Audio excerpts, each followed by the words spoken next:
작은 땅에서 큰 기적을. 한국의 도전과 성장 이야기.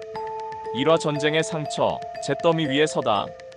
한반도의 총성이 멈추고 난 뒤 남아있던 것은 무너진 건물과 상처뿐이었다. 1950년부터 1953년까지 이어진 전쟁은 이 땅의 모든 것을 파괴했다.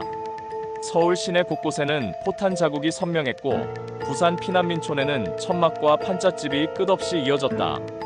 전체 인구의 10%가 목숨을 잃었고 1천만 명이 이산 가족이 되었다.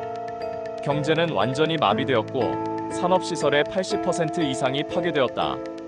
1953년 한국의 1인당 국민소득은 67달러로 아프리카의 가나보다도 낮았다. 유엔과 세계은행은 한국을 영원히 원조에 의존할 수밖에 없는 나라로 분류했다. 하지만 잿더미 속에서도 꺾이지 않는 의지가 있었다. 절망보다 희망이 더 컸던 사람들이 있었다. 안녕하세요.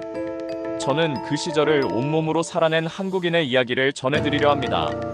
1953년 7월 27일 정전협정이 체결된 그날을 저는 평생 잊을 수 없습니다.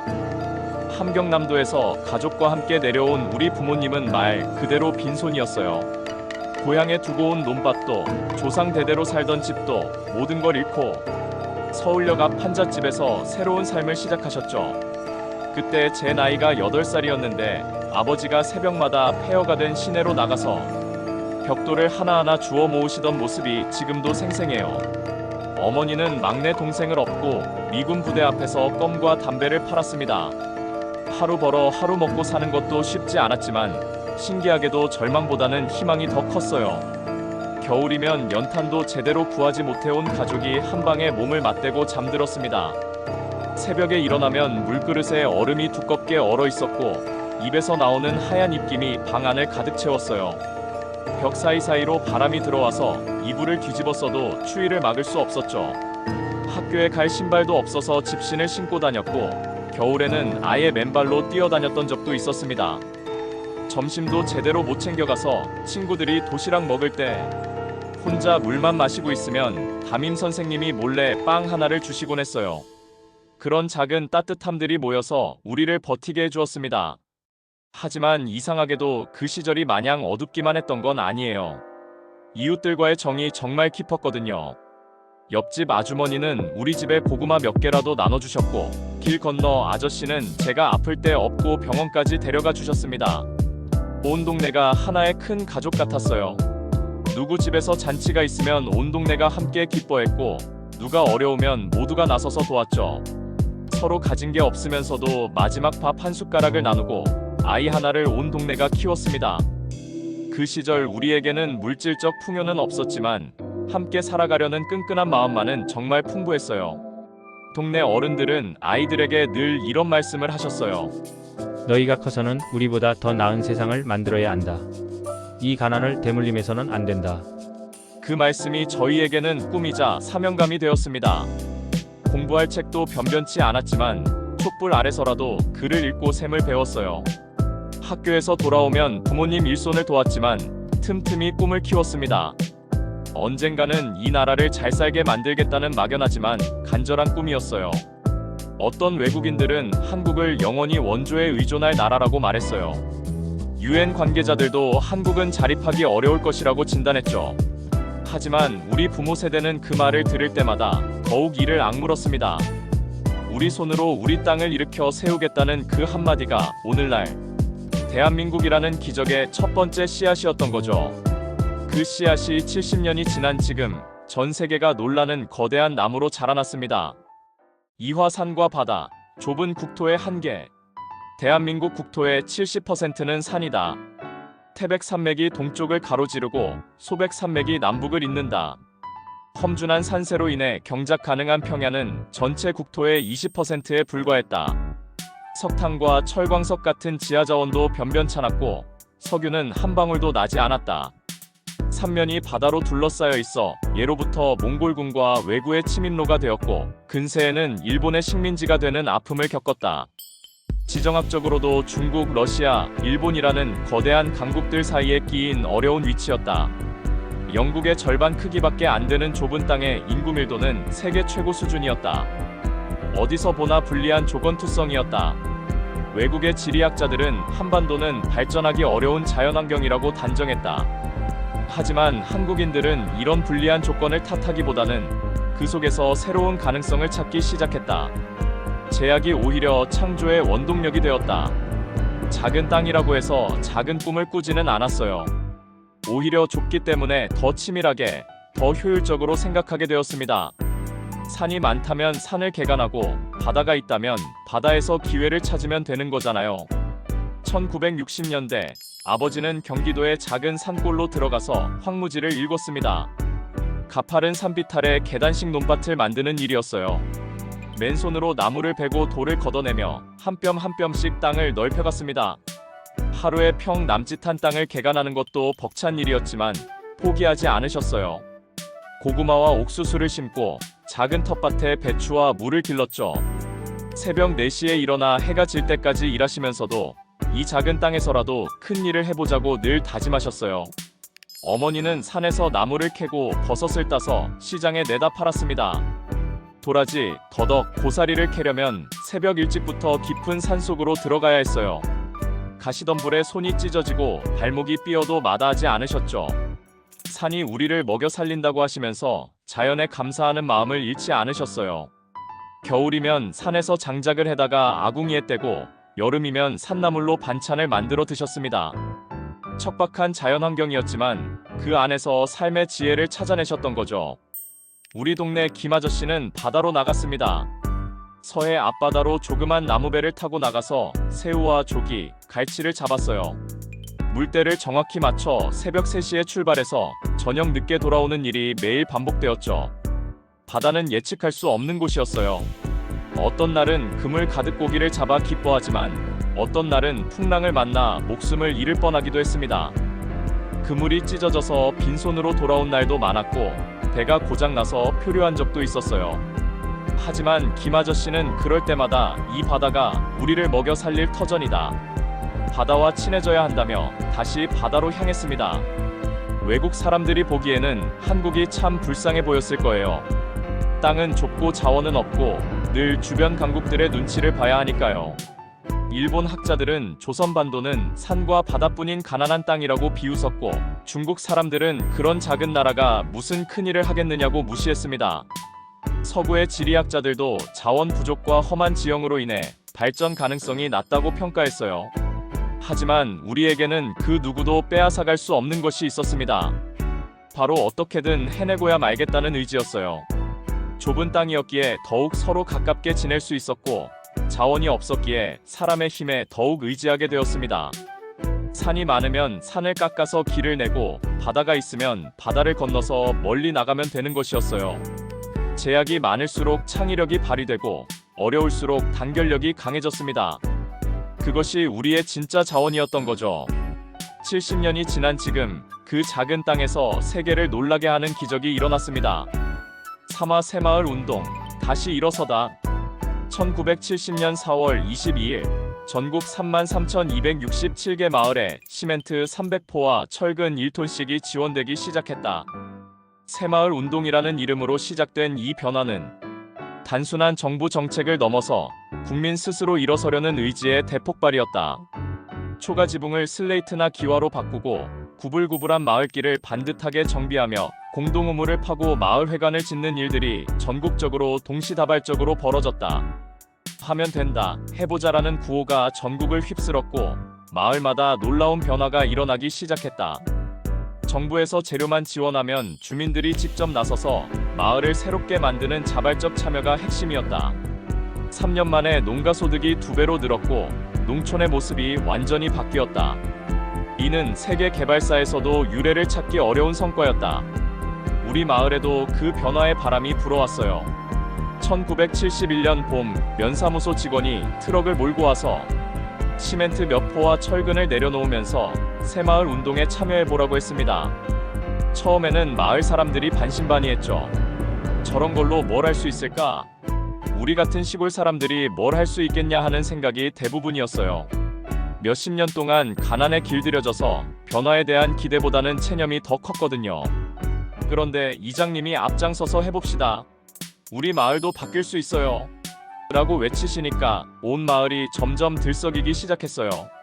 젊은 사람들부터 노인분들까지 모두 마을회관에 모여서 회의를 했고 무엇부터 시작할지 진지하게 계획을 세웠습니다. 첫 번째로 착수한 일은 마을길 넓히기였어요. 소 한 마리가 겨우 지나갈 정도로 좁았던 길을 사람과 경운기가 함께 다닐 수 있도록 넓히기로 했습니다. 남자들은 곡괭이와 삽을 들고 흙을 파냈고 여자들은 삽으로 파낸 흙을 지게로 날랐어요. 아이들까지 돌멩이를 주워 모으고 할머니들은 물과 참을 준비해 주셨죠. 저도 중학생이었는데 학교에서 돌아오면 집 일보다 마을 일을 먼저 도왔습니다. 온 가족이 온 마을이 하나가 되어서 말 그대로 마을을 새로 만들어가는 기분이었어요. 점심때가 되면 각 집에서 밥을 짓고 반찬을 가져와서 함께 먹었습니다. 김치찌개에 보리밥, 된장국에 나물 반찬이 전부였지만 그렇게 맛있을 수가 없었어요. 함께 땀 흘려 일한 뒤에 먹는 밥이라서 더욱 달았던 것 같아요. 그럴 때 마을 어른들은 이렇게 힘을 합치니까 못할 일이 없구나라며 감탄하셨고 우리도 할 수 있다는 자신감이 점점 커져갔어요. 아이들도 어른들의 그런 모습을 보면서 우리 마을이 달라지는구나라는 걸 피부로 느꼈습니다. 두 번째로는 지붕 개량 사업을 시작했어요. 비가 오면 새고 바람이 불면 날아갈 것 같던 초가 지붕을 슬레이트로 바꾸는 일이었습니다. 마을 청년들이 조를 만들어서 집집마다 돌아가며 지붕을 갈아주었어요. 기술은 서툴렀지만 정성은 남달랐죠. 서로의 집을 내 집처럼 생각하며 정성껏 일했습니다. 지붕을 새로 갈고 나면 집주인이 막걸리와 안주를 내와서 함께 나누었어요. 그렇게 3개월 만에 우리 마을의 모든 집이 새 지붕을 갖게 되었습니다. 마지막으로 마을 한가운데 공동 우물을 팠어요. 지금까지는 개울에서 물을 길어다 썼는데 비가 오면 물이 탁해지고 겨울에는 얼어서 불편했거든요. 남자들이 교대로 나서서 깊이 팔고 시멘트와 벽돌로 우물을 만들었습니다. 깨끗한 지하수가 솟아오르자 온 마을 사람들이 환호성을 질렀어요. 그리고 우물 옆에 작은 마을 회관도 지었습니다. 회의도 하고 잔치도 할 수 있는 공간이 생긴 거죠. 6개월 만에 우리 마을 모습이 완전히 달라졌습니다. 구불구불하던 흙길은 반듯한 자갈길이 되었고 초가집들은 하나둘 슬레이트 지붕으로 바뀌었어요. 외지에서 온 사람들이 여기가 같은 마을 맞나요? 라고 할 정도였죠. 무엇보다 가장 큰 변화는 마을 사람들의 마음가짐이었습니다. 전에는 우리 같은 촌놈들이 뭘 할 수 있겠냐며 한숨을 쉬던 분들이 이제는 다음에는 뭘 해볼까 하며 눈을 반짝였어요. 우리 손으로 직접 무언가를 해냈다는 성취감이 온 마을을 덮었습니다. 그때 깨달았어요. 기적은 하늘에서 떨어지는 게 아니라 우리 손에서 만들어지는 거라는 걸 말이에요. 정부가 도와주는 것도 중요하지만 결국 우리가 움직여야 세상이 바뀐다는 소중한 진리를 온몸으로 배운 거죠. 사와 한강의 기적, 세계를 놀라게 하다. 1980년대 한강변에 질비하게 늘어선 공장 굴뚝들과 63빌딩을 비롯한 고층 빌딩들. 그 모습을 본 외국 언론들은 한강의 기적이라는 표현을 쓰기 시작했다. 불과 30년 전까지만 해도 세계 최빈국이었던 나라가 선진국 대열에 합류한 것이다. 1인당 국민소득이 100달러에서 1만 달러를 넘어서는 놀라운 성장률을 기록했다. 1962년 제1차 경제개발 5개년 계획을 시작으로 구로공단과 마산 수출자유지역에서 시작된 공업화가 전국으로 확산되었고 1977년 수출 100억 달러를 돌파하며 경제대국으로 발돋움했다. 포항제철소가 가동을 시작하고 경부고속도로가 개통되었으며 지하철 1호선이 운행을 시작했다. 하지만 그 눈부신 성장 뒤에는 수많은 노동자들의 땀과 눈물, 그리고 가족을 위해 고향을 떠나 희생한 이들의 애틋한 이야기가 숨어 있었다. 1976년 저는 고등학교를 졸업하자마자 고향 전라남도를 떠나 서울로 올라왔습니다. 시골 농사로는 가족들을 먹여 살리기 어려웠거든요. 당시 정부에서 공업화 정책을 추진하면서 일자리가 많이 생겼다는 소식을 듣고 무작정 상경했어요. 구로공단의 한 전자회사에 취직했는데 하루 12시간씩 일하며 라디오와 전자계산기, 선풍기를 조립했습니다. 월급은 한 달에 2만 원. 그 중에서 고향 부모님께 10,000원을 보내드리고 나머지 10,000원으로 기숙사비와 생활비를 해결했어요. 쌀밥은 일주일에 한두 번 정도만 먹을 수 있었고 나머지는 라면이나 빵으로 때웠죠. 그래도 견딜 수 있었던 건 내가 만든 제품이 외국으로 팔려나가서 우리나라 경제에 도움이 된다는 자부심 때문이었어요. 공장 기숙사에는 저 같은 시골 출신 청춘들이 가득했습니다. 전라도에서 온 영희, 경상도에서 온 순자 언니, 강원도에서 온 철수 형님들. 모두 고향 가족을 위해 서울로 온 사람들이었죠. 우리는 새벽 6시에 기상종이 울리면 일어나서 밤 10시까지 일했습니다. 잠자는 시간을 제외하면 하루 종일 공장에서 보내는 거나 다름없었어요. 손가락이 부르터서 밴드를 붙이고 일하고 허리가 아파도 진통제를 먹고 견뎠습니다. 목이 쉬도록 기계 소음에 노출되어도 불평하지 않았어요. 그럼에도 불평하지 않았던 이유는 단순했습니다. 우리가 만든 제품이 일본, 미국, 유럽으로 수출된다는 생각에 무한한 뿌듯함을 느꼈거든요. 그때 우리가 만든 라디오와 선풍기, 전자계산기들이 동남아시아와 중동, 아프리카로 수출되었습니다. 메이드 인 코리어라는 작은 글씨가 새겨진 제품들이 전 세계로 퍼져나갔어요. 외국 바이어들이 공장에 와서 우리 제품을 보고 한국 제품의 품질이 이렇게 좋은 줄 몰랐다며 놀라워할 때면 가슴이 벅찼습니다. 3년 후에는 조장이 되어 후배들을 가르치게 되었는데 그들에게 늘 이렇게 말했어요. 우리가 만드는 건 단순한 제품이 아니야. 대한민국의 자존심이야. 하나하나 정성껏 만들어서 외국 사람들이 한국 제품은 정말 좋다고 말하게 해야 해. 주말이면 동료들과 함께 한강변을 걸었습니다. 강 건너편에 하나둘 올라가는 새 빌딩들을 바라보며 저 건물들도 우리가 만든 제품 덕분에 세워지는 거야라고 서로 격려했어요. 실제로 1980년대 후반이 되자 우리가 만든 제품의 품질이 일본 제품과 견줄 만큼 좋아졌고 가격은 더 저렴해서 세계 시장에서 인기를 끌었습니다. 외국 신문에서 한국의 급성장을 다루는 기사를 볼 때면 가슴이 터질 듯 뿌듯했어요. 10년 후 결혼해서 아이를 낳고 여의도 63빌딩 전망대에 가족과 함께 올라갔을 때의 그 감동을 잊을 수 없습니다. 한강 양쪽으로 끝없이 펼쳐진 서울의 야경을 보면서 이 모든 게 우리가 함께 만든 거야라고 아내에게 말했어요. 한강변에 새로 생긴 빌딩들을 볼 때마다 가슴이 벅찼습니다.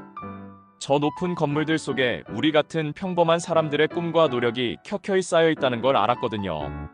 세계가 놀란 기적, 그것은 바로 우리 손에서 태어난 것이었습니다. 정부의 경제 정책도 중요했지만 결국 현장에서 밤낮 없이 일한 노동자들의 땀방울 하나하나가 모여서 만들어진 기적이었어요. 외국 언론들이 한강의 기적이라고 부르는 그 성장의 뒤편에는 고향을 떠나 타양에서 묵묵히 일한 수백만 명의 우리와 같은 사람들이 있었던 겁니다. 오화 세계로 향한 도전, 한국 브랜드의 힘. 1990년대 들어서면서 한국 기업들의 이름이 세계 시장에서 본격적으로 울리기 시작했다. 삼성과 LG의 전자제품이 일본의 소니와 마스시타를 위협했고 현대와 기아의 자동차가 미국과 유럽 도로를 달리기 시작했다. 포스코의 철강 기술은 세계 최고 수준에 도달했고 한국의 반도체는 글로벌 시장을 주도하게 되었다. 1988년 서울올림픽을 통해 세계에 알려진 한국은 이제 단순한 저임금 제조업 국가가 아닌 기술력을 앞세운 경쟁자로 인식되기 시작했다. 메이드 인 코리어는 더 이상 저렴한 제품의 대명사가 아니라 품질과 혁신을 상징하는 브랜드가 되었다. 작은 나라 한국이 글로벌 시장의 주역으로 떠오른 순간이었다. 하지만 그 성공 뒤에는 무수한 실패와 좌절, 그리고 끝까지 포기하지 않았던 도전 정신이 있었다. 1988년 저는 삼성전자 해외 영업부에서 일하게 되었습니다. 서울올림픽이 열리던 그 해였죠. 미국 시장 개척이 제 주요 담당 업무였는데 처음 뉴욕에 파견 갔을 때의 충격을 잊을 수 없어요. 현지 바이어들의 반응이 정말 차가웠거든요. 코리안 제품? 일본 것만큼 좋을까? 라는 시선이 대부분이었습니다. 어떤 바이어는 대놓고 한국은 아직 기술이 부족하지 않나요? 싼 제품만 만드는 나라 아닌가요? 라고 물어보기도 했어요. 그럴 때마다 억울하고 화가 났지만 감정적으로 대응하는 대신 더 좋은 제품을 만들어서 직접 보여주기로 마음먹었습니다. 말보다는 실력으로 증명하자고 다짐했거든요. 1년 동안 미국 전역을 발로 뛰며 우리 제품을 소개했습니다. 뉴욕에서 로스앤젤레스까지, 시카고에서 댈러스까지, 마이애미에서 시애틀까지 안 가본 곳이 없었어요. 가방에는 늘 삼성 제품 샘플들을 가득 담고 다녔습니다. 처음에는 삼성이 어디 회사인가요? 라고 묻던 사람들이 우리 제품의 성능을 직접 보고 난 후에는 반응이 완전히 달라졌어요. 특히 우리 반도체와 컴퓨터 모니터를 본 미국 엔지니어가 한국이 이런 수준의 기술력을 가지고 있었나요? 정말 놀랍습니다라며 진심으로 놀라워하던 모습이 지금도 생생해요. 그때 느꼈어요. 이제 우리도 세계와 당당히 겨룰 수 있다는 자신감을 말이죠. 자동차 분야도 마찬가지였어요. 현대자동차가 미국에 엑셀을 수출하기 시작했을 때 현지 언론들은 매우 회의적이었습니다. 또 다른 일본차의 아류작 아닌가? 한국차가 미국 시장에서 성공할 수 있을까? 라는 기사들이 넘쳐났죠. 하지만 현대는 10년 보증이라는 파격적인 조건과 뛰어난 연비, 그리고 합리적인 가격으로 미국 소비자들의 마음을 사로잡기 시작했어요. 1년 만에 10만 대 판매를 돌파했을 때 현지 딜러들도 깜짝 놀랐죠. 한국차가 이렇게 잘 팔릴 줄 몰랐다면서요.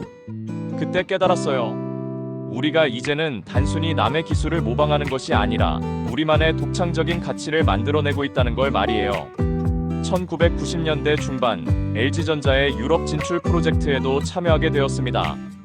독일과 프랑스 시장은 까다롭기로 유명했어요. 품질에 대한 기준이 세계에서 가장 높은 곳이었거든요. 처음에는 아시아 브랜드라는 편견 때문에 고전했지만 우리 제품의 혁신적인 기능들이 현지 소비자들에게 서서히 인정받기 시작했어요. 특히 우리가 세계 최초로 개발한 김치 냉장고, 기술을 응용한 와인셀러가 유럽에서 큰 인기를 끌었을 때는 정말 뿌듯했습니다. 한국의 독특한 문화에서 나온 기술이 유럽 시장을 사로잡다니 라는 현지 언론의 보도를 보며 가슴이 벅찼어요. 2000년대에 들어서면서는 더욱 놀라운 일들이 벌어졌습니다. 우리 반도체가 세계 1위가 되고 우리 자동차가 유럽과 미국 도로를 당당히 달리게 되었어요. 삼성 휴대폰이 전 세계인의 손에 들려지고 LG 가전제품이 세계 어디서나 사랑받게 되었습니다. 현대자동차는 미국에서 올해의 차로 선정되기까지 했어요. 그 순간들을 경험하면서 정말 감격스러웠습니다. 대한민국이 더 이상 가난했던 나라, 따라하는 나라가 아닌 도전하는 나라, 혁신하는 나라로 불리게 되었거든요. 세계인들이 한국 제품을 신뢰하고 선택하는 시대가 온 거죠. 30년 전 뉴욕에서 무시당했던 그 기억이 있기에 지금의 성취가 더욱 값지게 느껴집니다. 육화 문화의 힘, K-컬처의 전성기. 21세기에 들어서면서 한국은 또 다른 차원의 기적을 만들어냈다. 이번에는 공장과 기계가 아닌 문화와 콘텐츠였다. 2003년 드라마 겨울연가가 일본을 휩쓸면서 시작된 한류는 이제 전 세계적 현상이 되었다. 2019년 영화 기생충이 칸 영화제 황금종려상과 아카데미 작품상을 동시에 수상하며 세계를 놀라게 했고 2021년 넷플릭스 드라마 오징어 게임이 전 세계 1위를 차지하며 한국어와 한국 문화를 전파했다. BTS와 블랙핑크의 음악이 빌보드 차트를 점령하고 전 세계 젊은이들이 한국어로 노래를 따라 부르기 시작했다. 김치와 라면, K-뷰티 제품이 세계인의 일상이 되었고 한국 드라마를 보기 위해 한국어를 배우는 외국인들이 급증했다. 이제 한국은 문화 강국이라는 새로운 이름을 얻었다. 무력이 아닌 문화로 세계인의 마음을 사로잡은 것이다. 2019년 겨울, 손자가 저에게 BTS 콘서트 영상을 보여주면서 흥분해서 말했어요. 할아버지, 이 사람들이 우리나라 가수예요. 전 세계 사람들이 한국어로 노래를 따라 부른다고요. 처음에는 믿기지 않았습니다. 우리말로 노래하는데 외국 사람들이 좋아한다고요? 영상을 보니 정말 놀라웠어요. 런던 웸블리 스타디움에 모인 수만 명이 외국인들이 사랑해니 보라애니 하는 한국어 가사를 완벽하게 따라 부르고 있었거든요. 그들의 눈빛이 정말 진지했어요. 단순히 재미로 따라하는 게 아니라 진심으로 감동받고 있다는 걸 느낄 수 있었죠. 그 순간 깨달았어요. 이제는 우리가 세계에 무언가를 주는 시대가 되었구나 하고 말이에요. 며느리는 한국 드라마를 보러 온 외국인 관광객들 때문에 남대문 시장과 명동이 북적인다고 했어요. 오징어 게임 때문에 달고나도 전 세계적으로 유명해졌다면서 웃었죠. 제가 어릴 때 설탕과 소다를 녹여서 만들어 먹던 그 달고나가 전 세계적으로 유명해진다니 정말 신기하고 자랑스러운 일이었습니다. 김치 냉장고를 사러 온 프랑스 관광객. 고추장과 된장을 한 아름 사가는 독일 아줌마, 한국 화장품을 찾아 헤매는 러시아 여학생들을 보면서 우리 문화가 이렇게 사랑받는 시대가 올 줄 누가 알았을까? 라고 감탄했어요. 심지어 한국 라면을 먹어보려고 줄 서는 외국인들, 한복을 입고 경복궁에서 사진 찍는 서구 관광객들을 보면 가슴이 벅차올랐습니다.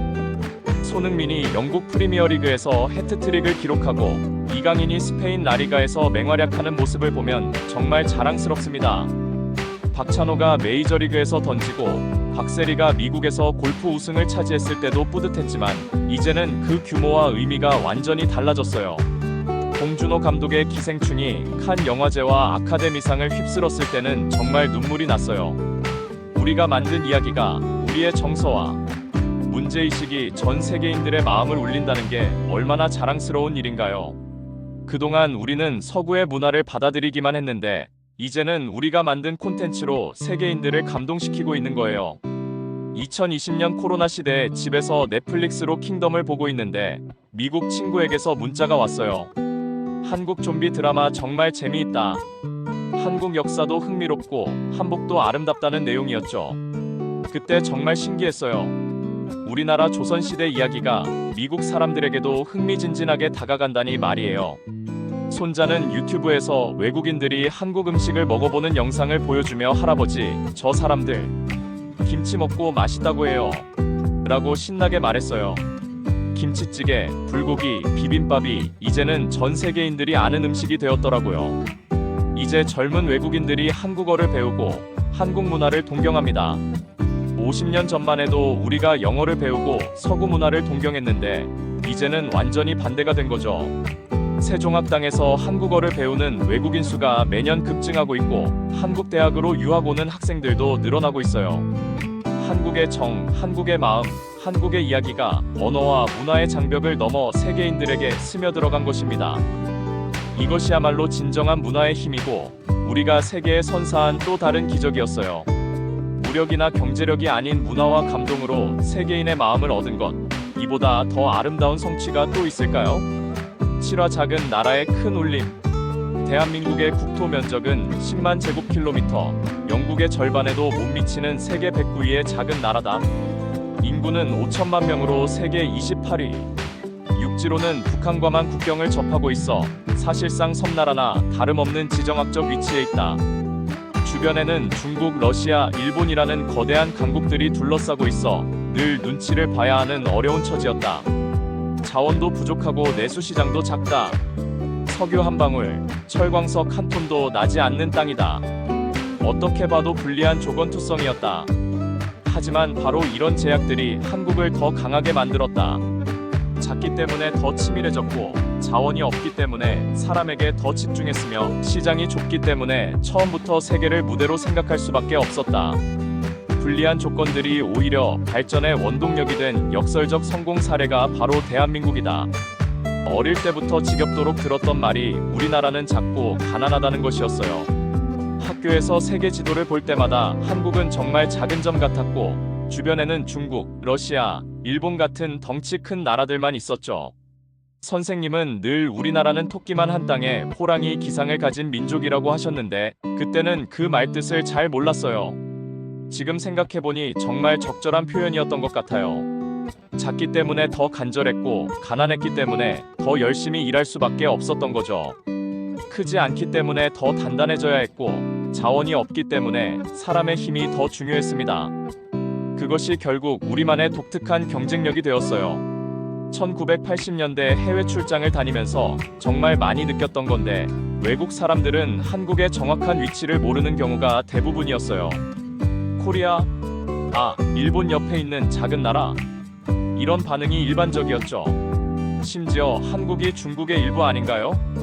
북한과 같은 나라 아닌가요? 라고 묻는 사람들도 많았어요. 그럴 때마다 억울하고 속상했지만 동시에 언젠가는 우리나라를 전 세계에 제대로 알려야겠다는 강한 사명감을 갖게 되었습니다. 지도에서 우리나라를 손가락으로 가리키며 여기가 코리아입니다. 작지만 정말 역동적이고 강한 나라예요 라고 자신있게 설명하곤 했어요. 좁은 땅이었기 때문에 오히려 더욱 효율적으로 모든 것을 활용해야 했어요. 서울만 봐도 그 좋은 예죠. 한강을 중심으로 강남과 강북의 모든 기능이 집중되어 있지만 그 덕분에 교통망도, 통신망도, 모든 인프라가 촘촘하게 연결되어 있어요. 지하철로 30분이면 강남에서 강북 끝까지 갈 수 있고 1시간이면 인천공항에서 서울 시내 어디든 도착할 수 있죠. 이런 건 영토가 큰 나라에서는 상상할 수 없는 일이에요. 부산에서 서울까지 KTX로 2시간 30분이면 갈 수 있고 제주도까지도 비행기로 1시간이면 도착합니다. 전국이 하나의 거대한 도시처럼 연결되어 있는 거죠. 섬나라와 같은 지리적 조건 때문에 우리는 일찍부터 바다 너머 세계를 바라볼 수밖에 없었어요. 5천만 명이라는 내수 시장만으로는 대기업이 성장하기 어려웠으니까 처음부터 세계 시장을 겨냥할 수밖에 없었죠. 그것이 오히려 우리의 큰 강점이 되었습니다. 삼성이나 현대, LG가 창업 초기부터 글로벌 기업을 꿈꿀 수 있었던 것도 작은 국내 시장 때문이었어요. 만약 미국이나 중국처럼 거대한 내수 시장을 가진 나라였다면 굳이 어려운 해외 진출을 시도하지 않았을지도 모르죠. 좁은 땅이 오히려 우리를 세계로 내몰았고 그 덕분에 글로벌 경쟁력을 기를 수 있었던 거예요. 자원이 없다는 것도 마찬가지였어요. 석유나 철광석 같은 천연자원이 풍부했다면 굳이 기술 개발에 그렇게 매달리지 않았을 수도 있어요. 하지만 우리에게는 자원 대신 사람밖에 없었기 때문에 교육에 더 투자하고 기술 개발에 더 집중할 수밖에 없었죠. 결국 그것이 우리만의 독특한 경쟁력이 되었어요. 반도체, 자동차, 조선, 철강 같은 분야에서 세계 최고 수준의 기술력을 갖게 된 것도 모두 이런 절박함 때문이었습니다. 지금 전 세계 사람들이 한국은 어떻게 이런 일을 해낸 거야? 라고 놀라워하는 걸 보면 정말 뿌듯하고 자랑스러워요. 좁은 땅에서 일궈낸 우리의 성취는 세계 어디에도 없는 특별한 울림이 되었거든요. 작다고 해서 꿈까지 작을 필요는 없다는 걸, 조건이 불리하다고 해서 포기할 이유는 없다는 걸 우리가 몸소 증명해낸 거죠. 이제는 오히려 다른 나라들이 한국 모델을 배우려고 하는 시대가 되었어요. 정말 격세지감을 느낍니다. 한화 한국인의 힘, 우리가 지켜야 할 것. 오늘날 대한민국의 모습을 보면 정말 감개무량하다. 70년 전 전쟁의 폐허에서 맨손으로 일어서서 세계 10위권 경제대국이 되었고 K컬처로 전 세계인의 마음을 사로잡았다. GDP는 세계 10위, 1인당 국민소득은 3만 달러를 훌쩍 넘어섰다. 삼성과 LG는 글로벌 톱 브랜드가 되었고 BTS와 봉준호는 세계적 아티스트가 되었다. 서울은 뉴욕, 런던, 도쿄와 어깨를 나란히 하는 국제도시가 되었고 인천공항은 세계 최고의 공항으로 인정받는다. 지하철과 고속철도, 초고속 인터넷과 오지 통신망까지 모든 면에서 세계 최고 수준의 인프라를 갖추게 되었다. 하지만 이 모든 것이 결코 우연이나 행운으로 이루어진 것은 아니다.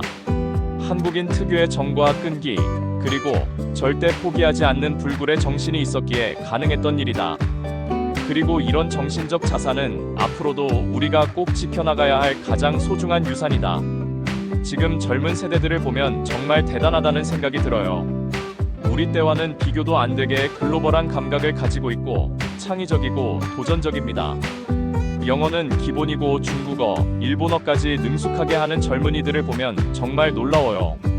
해외 유학이나 연수 경험도 풍부하고 인터넷을 통해 전 세계와 실시간으로 소통하면서 자라난 세대거든요. BTS나 블랙핑크 같은 아이돌들, 봉준호나 오징어 게임이, 황동혁 감독 같은 크리에이터들도 모두 이런 젊은 세대의 작품들이죠. 그들이 세계 무대에서 당당하게 활약하고 새로운 역사를 써나가는 모습을 보면 정말 자랑스럽고 뿌듯해요. 우리 세대가 꿈꿨던 일들을 그들이 현실로 만들어내고 있는 거예요. 하지만 젊은 세대들에게 꼭 전해주고 싶은 말이 있습니다. 오늘의 풍요와 성취는 결코 당연한 것이 아니라는 점이에요. 우리 부모 세대가 흘린 땀과 눈물, 그리고 끝까지 포기하지 않았던 의지가 있었기에 가능했던 겁니다.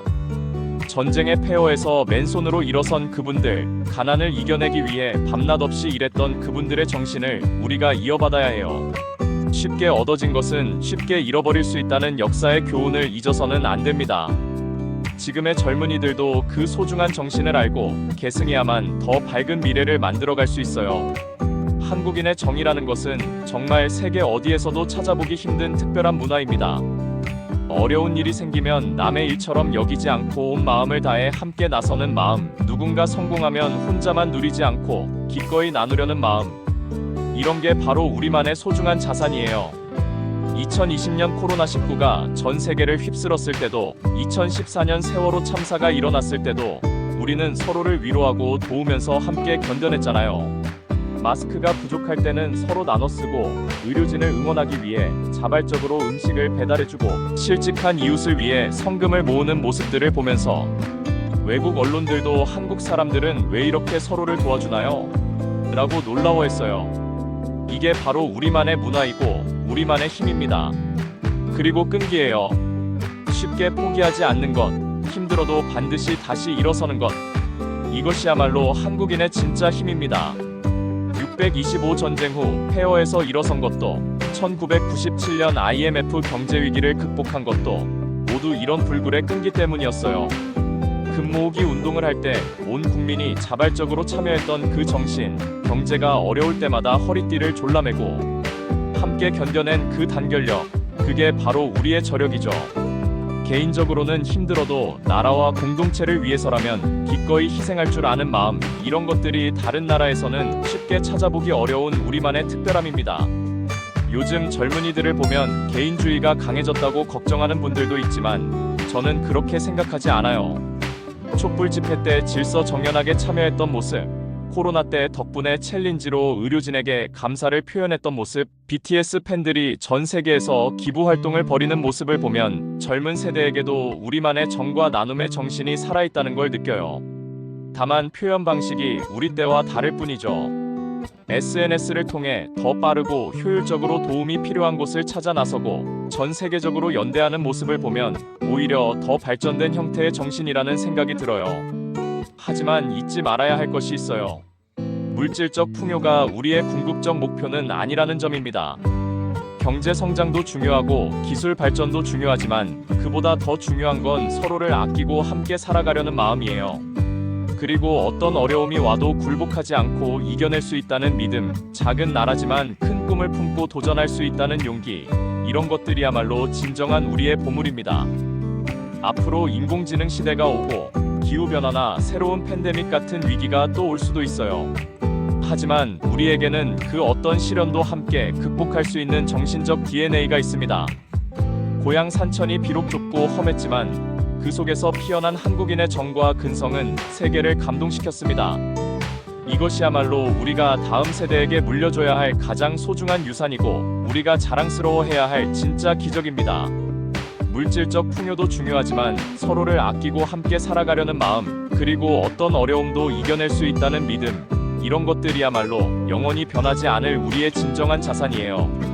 작은 땅에서 큰 꿈을 이룬 우리 민족의 이야기는 아직 끝나지 않았습니다. 앞으로도 계속 써나가야 할 아름다운 이야기가 남아있어요.